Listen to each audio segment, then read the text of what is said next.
ওসির চেয়ারে বসে আছেন সংসদ সদস্য, তার পাশে থানার অন্যান্য পুলিশ কর্মকর্তারাও বসে আছেন। এ সময় এমপি সামনে দাঁড়িয়ে থাকা এক পুলিশ কর্মকর্তাকে নির্দেশনা দিচ্ছেন।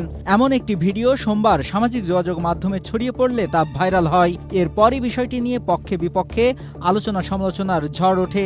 5 এপ্রিল ময়মনসিংহের ফুলপুর থানায় ঘটনাটি ঘটেছে।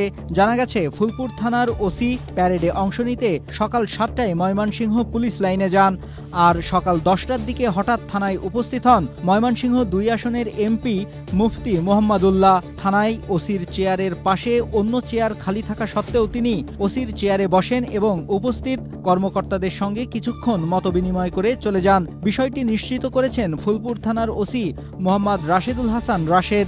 আমার চেয়ারের পাশে একটা চেয়ার নাকি তাকে দিচ্ছিল বসার জন্য, কিন্তু তার যে নেতৃবৃন্দ সাথে আসছে তারা নাকি বলছে যে আপনি ওসির চেয়ারে বসেন, এভাবে আর কি উনি বসছেন।